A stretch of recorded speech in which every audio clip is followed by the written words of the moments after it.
तो कोरोना के मामले लगातार बढ़ते चले जा रहे हैं। दिल्ली से लेकर मुंबई तक कोरोना का नया स्ट्रेन बेचैन कर रहा है। ना अब वयस्क सुरक्षित है, ना ही बच्चे। हर कोई कहीं ना कहीं इन्फेक्टेड हो रहा है। जी न्यूज की लगातार इस पर कवरेज जारी है। न केवल हम आपको समाचार दे रहे हैं, बल्कि विशेषज्ञों के जरिए इस लड़ाई से लड़ने का और इस वक्त इस फेज में भारत कहां खड़ा है और इस पेंडेमिक से भारत कैसे निकलेगा, हम लगातार फॉर्मूला भी दे रहे हैं। इस वक्त हमारे साथ एक बेहद खास मेहमान मौजूद है। भारत सरकार के प्रधान वैज्ञानिक सलाहकार विजय राघवन मौजूद हैं, जो कि हमारी हर शंका का समाधान करेंगे। डॉक्टर विजय राघवन, बहुत बहुत स्वागत है सर आपका। आपने वक्त निकाला, क्योंकि मुझे मालूम है इस वक्त जिस तरीके का वक्त चल रहा है सर, आप काफी ज्यादा व्यस्त होंगे। सर, सबसे पहला सवाल तो यही आता है दिमाग में और एक व्यक्ति के माइंड में भी यही आता है, हम इस वक्त खड़े कहां हैं सर? हम ऐसी पोजीशन पे खड़े हैं जो बहुत ही ज्यादा खराब है, या किसी ऐसी जगह पर खड़े हैं जहां से सिचुएशन और बहुत ज्यादा खराब होने वाली है? हम इस वक्त कहां खड़े हैं सिचुएशन वाइज? बहुत बहुत धन्यवाद। इसका जवाब दो तरह से दिया जा सकता है। पहले हमें ये ध्यान में रखना चाहिए कि हम जरा शांत और थोड़ा एनालिटिकल होनी चाहिए कि क्या हो रहा है, क्या हम कर सकते हैं, क्या नहीं करना चाहिए। उसके बारे में और बाद में बात करेंगे। लेकिन आपका जो सवाल है, हम कहाँ हैं और कहाँ जा रहे हैं, उसका जवाब आसानी से विज्ञान से मिल सकता है।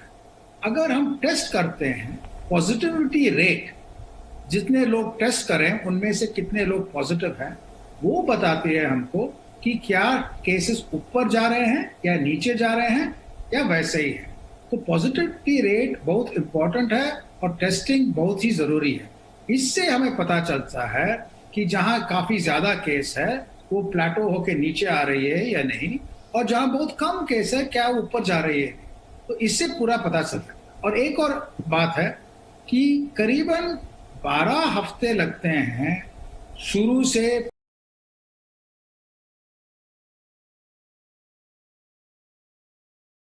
और एक टाइम पे नीचे आएगी। शहरों, डिस्ट्रिक्टों और स्टेट में फर्क है, तो उससे भी जरा देखना पड़ेगा टेस्ट को देख के कि कैसे ऊपर जा रही है और नीचे जा रही है।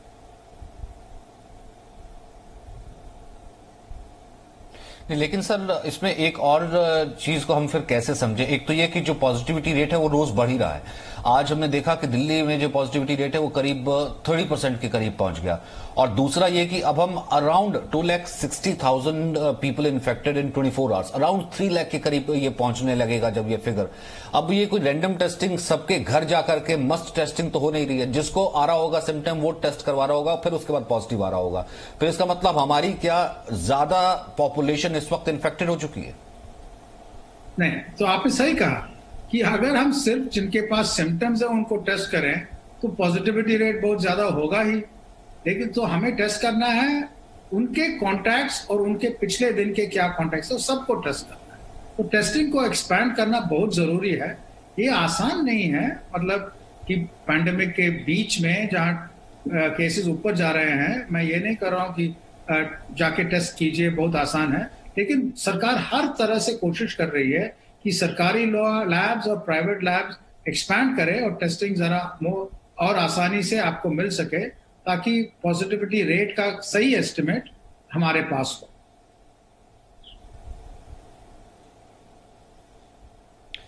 और सर क्या वैक्सीन से फिर लोग ये भी पूछ रहे हैं कि वैक्सीन लगवाई फिर हो जा रहा है, वैक्सीन लगवाई बहुत से लोगों को कैसे हो रहा है? वैक्सीन से हर्ड इम्यूनिटी नहीं आती क्या? और 3 लाख तक अगर ये केसेस पहुंच जाते हैं तो फिर हर्ड इम्यूनिटी कैसे आएगी फिर सर? अच्छा, आप दो चीज पूछ रहे हैं, वैक्सीन लेने के बाद आपको कोविड बीमारी आ सकती है कि नहीं, और दूसरा हर्ड इम्यूनिटी के बारे में। पहले वैक्सीन के बारे में बता दूं। वैक्सीन जब लेते हैं आप, तब आपकी इम्यून सिस्टम बनाती है एंटीबॉडी और दूसरी तरह से सुरक्षा बनाती है। जब वायरस आती है, वो आपके अंदर घुसती है, वो वैक्सीन रोक नहीं पाएगी। वैक्सीन वो वायरस घुसने के बाद, आपके बॉडी के सेल्स के घुसने के बाद, तब उसके लड़ेगी। तो आपको वैक्सीन क्या करेगी, इम्यून सिस्टम क्या करेगी आपको, कि आपके डिजीज को माइल्ड या मॉडरेट तक ही रखेगी और सिवियर नहीं होने देगी। और जिन लोगों को वैक्सीन मिलके आपने देखा उनका डिजीज, उनको ज्यादातर माइल्ड या मॉडरेट है। कुछ लोगों के हो सकते हैं कि सिवियर हो, उसको जरा देखना पड़ेगा वैक्सीन के तुरंत लेने के बाद होगी, कितने के बाद होगी, क्या वो कुछ वैक्सीन का एफिकेसी के कारण है, वो सब देख रहे हैं। ज्यादातर माइल्ड और मॉडरेट डिजीज ही होगी वैक्सीन, सो वैक्सीन लेना बहुत जरूरी है।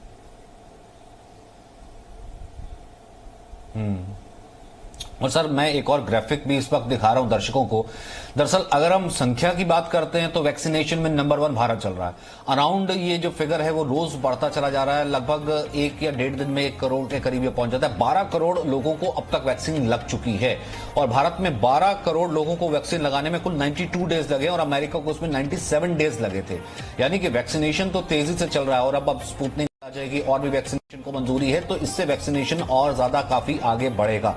तो सर जब वैक्सीनेशन मल्टीफोल्ड हो जाएगा, बहुत तेजी से और चलेगा और ये अमाउंट बहुत तेजी से बढ़ेगा, तब हम कैसे इस कोविड के कर्व को देखेंगे नीचे जाते हुए? जब वैक्सीनेशन बढ़ेगा तो कोविड के कर्व तो नीचे आएगा ही। उसका टाइम लैग होगा क्योंकि वैक्सीन समय लेती है। पहले डोज के बाद भी करीब 2-3 हफ्ते लगती है उसको कुछ इफेक्टिवनेस आने के लिए। उसके बाद 1-आध महीने के बाद दूसरे डोज लेते हैं तो पूरी इफेक्टिवनेस आएगी। तो वैक्सीन लेने के बाद समय लगेगी।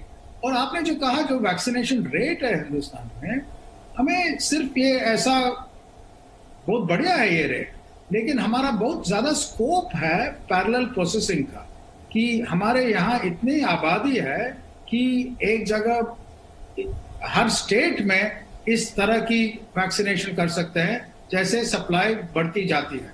तो वैक्सीनेशन रेट बहुत बढ़ेगी और वैक्सीनेशन से काफी फायदा होगी। तब तक हमें डिस्टेंस रखना पड़ेगा, मास्क पहनना पड़ेगा और ध्यान रखना।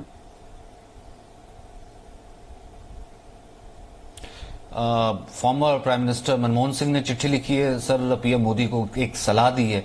उन्होंने अपनी सलाह में लिखा है कि rather than looking at the numbers कि हम वैक्सीनेशन में नंबर 1 है, we should look at the population. Population wise हम बहुत कम है।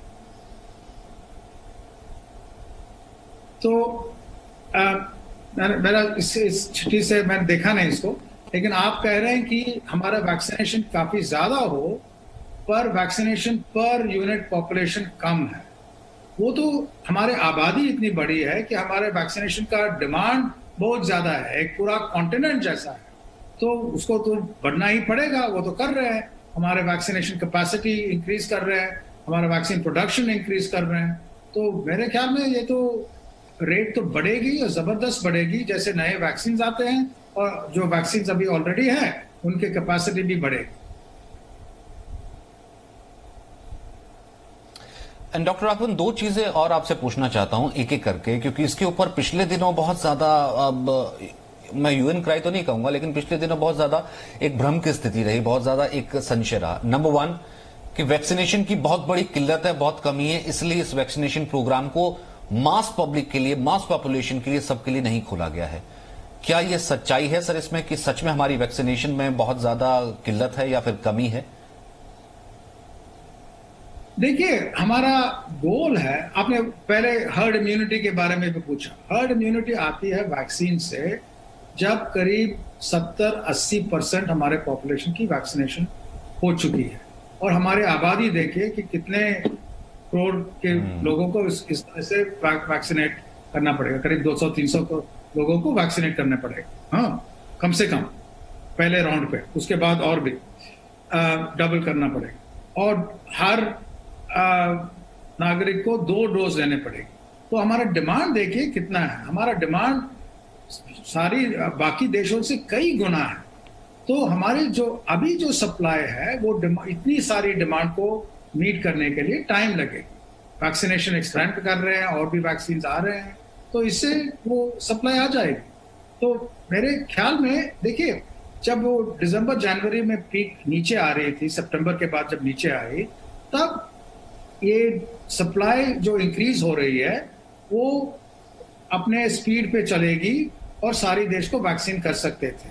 अभी सेकेंड पीक के कारण डिमांड और तेजी से जबरदस्ती से आ गई है, तो इसलिए हमारा काफी चैलेंज है, लेकिन वो मीट हो जाएगा। देखिए, एक और चीज है, हमें बहुत से चीफ मिनिस्टर्स भी हैं, वो भी लगातार। Sure sir. सॉरी, एक और चीज, हमें इसको जरा पैनिक से क्राइसिस है क्या करें कुछ मालूम नहीं है ऐसा नहीं देखना चाहिए। अगर पिछले साल इसी समय उस तरह के पैनिक हो तब कुछ हम अंडरस्टैंड कर सकते हैं। उस टाइम हमने पैनिक नहीं किया, हम सब एक साथ आके काम किया और अभी इतना ज्यादा समझ है कि पैनिक की कोई जरूरत नहीं है। नए वेरिएंट हो ठीक है, उसको डील करेंगे, नई वैक्सीन बना रहे हैं वो साथ में बना रहे हैं, वैक्सीन को डिप्लॉय करेंगे, वैक्सीन को बढ़ाई करेंगे, ऑक्सीजन को और ले आएंगे इंडस्ट्री से। तो ऐसा कोई प्रॉब्लम नहीं है जो हमें समस्या का सोल्यूशन नहीं देख सकते हैं। तो साथ में मिलकर काम करते हैं, हो जाएगी, घबराने की कोई जरूरत नहीं। लास्ट 30 सेकेंड्स अगर मैं इस इंटरव्यू को if I want to finish it on a positive note, is there any ray of hope sir? आगे उम्मीद की किरण क्या है? क्योंकि रोज केसेस तो ऐसा करते हैं कि कुछ नजर नहीं आती किरण।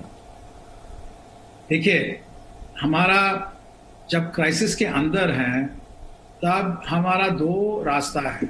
वो क्राइसिस के देख के हम we get depressed and we think nothing will happen and we can't do anything, but we are humans and humans have agency, हमारे पास कैपेबिलिटी है, हम कर सकते हैं, हम साथ मिलकर काम कर सकते हैं। और हमारे मुख्य चीज ये है, हमारे साथ सॉल्यूशंस है।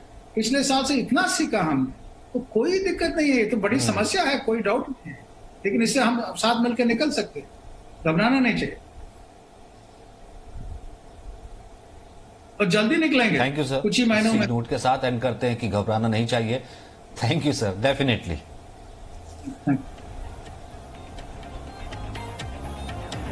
Thank you sir. एक छोटा सा ब्रेक के लिए आप रुक रहे हैं। Presenting B News app available on Google Play and App Store. Download it now.